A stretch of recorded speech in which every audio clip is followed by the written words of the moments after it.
Who would you say challenged you or challenged your way of thinking the most? Rick Rubin. No, that was the book I read, The Creative Act, that Kiana got me. Okay, so that's a good point, right? Rick Rubin is something that you or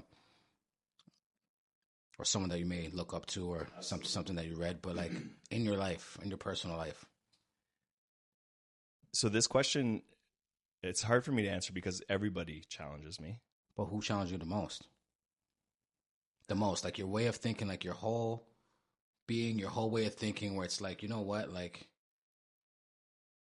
you know that thought when you think you got it all figured out, or you think you know. Yeah, it would be me. Yeah, it would be Ryan, the inner individual that actually wanted to come out from the back to the facade, actually wanted to be the real person, and that person constantly telling me, like, speak up. Got you. Okay. Now, in terms of, let's say, potting or starting social media, do you feel like you were more in fear of being misunderstood or more in fear of just being seen?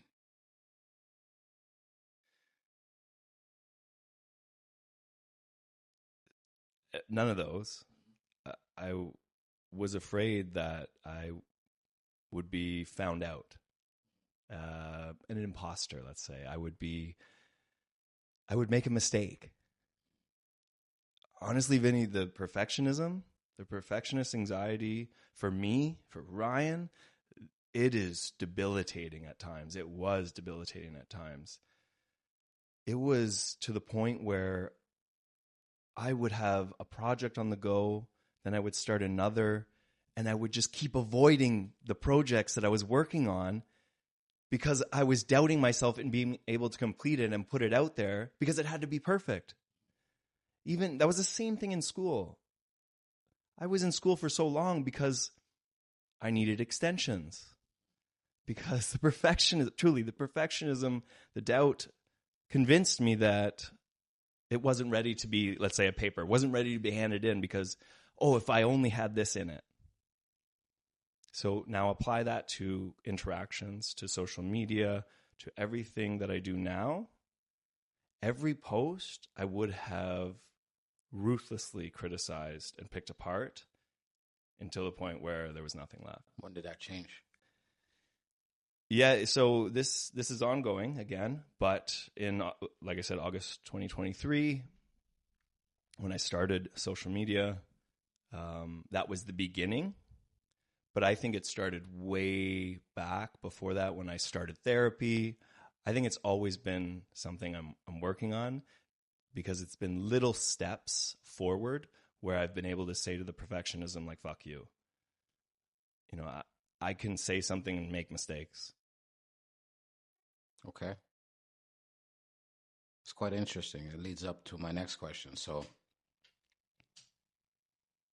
I follow your content. Thank you. You're welcome. I follow your content. And from my observation, you have this very serious presence, on social media. You almost come across as a bit of a monk. A monk. This is great. But I know you. Yeah, you do. Yeah. To also come across as a comedian, as someone who roasts people, or someone that makes other people laugh. Why do you hide that side of yourself? Yeah. Online. Why do you hide that?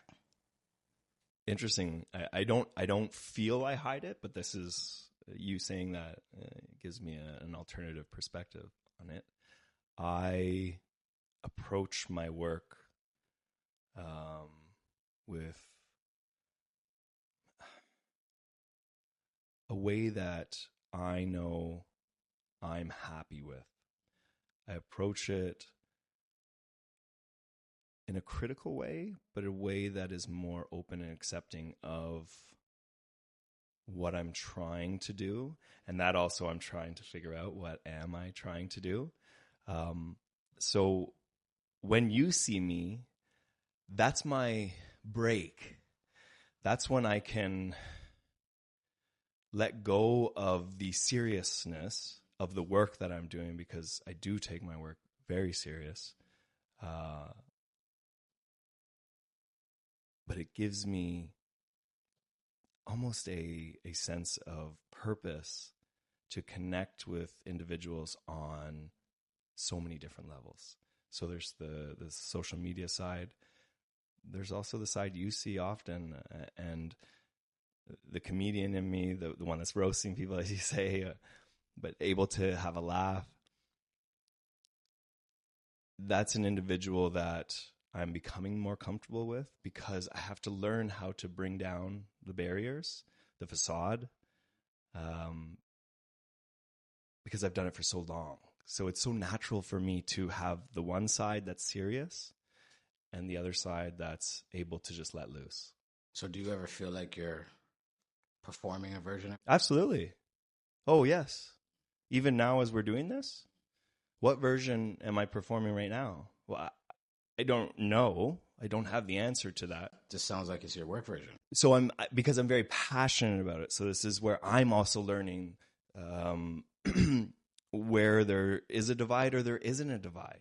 You know, is the other version that you see, the fun side, even though this is very, like, I enjoy this, it's fun to me, but the comedian, I guess, where do the lines actually blend? And I think it's actually changing over the past few years. I've become more easygoing, less rigid, and more able to have fun. Because before I would withhold in those circumstances. Is there another side of yourself that you keep off camera as well? You're saying, so there's the two that we were just talking about, the serious and the comedian.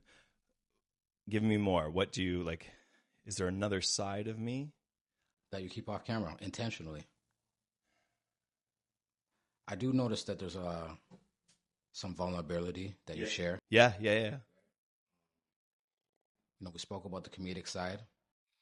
What about, like, some of your beliefs or your opinions? Do you intentionally keep those off camera? And, you know, can you give me a specific question, and maybe I could? Let's just say you have an opinion on what's going on in the world. Okay. And, you know, we know it's very easy to be canceled or shadow banned or things of that nature, right? Or is there another side that you intentionally say, you know what, I'm not going to go there with this. I'm just going to keep this side of myself to myself as well, or to my close peers? Yeah. I do it on a individual by individual basis. And I do it on the safety of those individuals and the comfort that I feel. You are someone that I feel I could answer a question. I'm fine with that. So if that question explores multiple sides of who I am, that's awesome. Right. Kiana, I believe, maybe gets, if there is another version of me, she gets the rawest version of me. Because those are the times when the filter isn't really there. And that filter being, you know, professional. The filter being someone who's more measured. Mm-hmm. So I'm trying to learn the balance, because I want to be as honest as possible with my partner, but also with other people. Mm-hmm.